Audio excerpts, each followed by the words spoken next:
मुसळधार पावसामुळे सिरोंचा तालुक्यातील ग्रामपंचायत गुमालकुंडा अंतर्गत मुत्तापूर पुलिया पूर्णपणे पाण्याखाली गेल्यानं गुमालकुंडा, मुत्तापूर, सोमनूर, मुकिडीगुत्ता, जुना सोमनूर आणि नवीन सोमनूर ही 6 गावे बाहेरील जगापासून तुटली आहेत. वाहतूक ठप्प झाल्यानं नागरिकांना आरोग्य सेवा, शिक्षण, बाजारपेठ आणि दैनंदिन गरजांसाठी मोठ्या संकटांचा सामना करावा लागत असून संपूर्ण परिसरात चिंतेचं वातावरण निर्माण झालं आहे. या बिकट परिस्थितीत एका गर्भवती महिलेची प्रसूतीची वेळ आल्यानं रुग्णवाहिका घटनास्थळी पोहोचू शकली नाही. परिणामी ग्रामस्थांनी जीव धोक्यात घालून बैलबंडीच्या सहाय्यानं महिलेला सुरक्षित स्थळी हलवत मानवतेचं दर्शन घडविलं.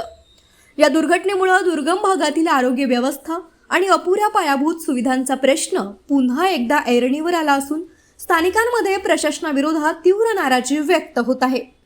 भारतीय कम्युनिस्ट पक्षानं मुत्तापूर येथे तातडीनं सर्व ऋतूंमध्ये सुरू राहील असा उंच पूल आणि कायमस्वरूपी रस्ता उभारण्याची जोरदार मागणी केली आहे. अन्यथा तीव्र लोकआंदोलन छेडण्याचा इशारा पक्षानं दिला आहे. या मागणीसाठी देविदास लटकरी, इंद्रकुमार गुगुला, रमेश जंगम, हारियत कुमारी, श्रीनिवास जंगम, सडवली लटकरी, संजय गुगुला यांच्यासह पक्षाच्या पदाधिकाऱ्यांनी शासनानं त्वरित निर्णय घेऊन नागरिकांना दिलासा द्यावा अशी मागणी केली आहे.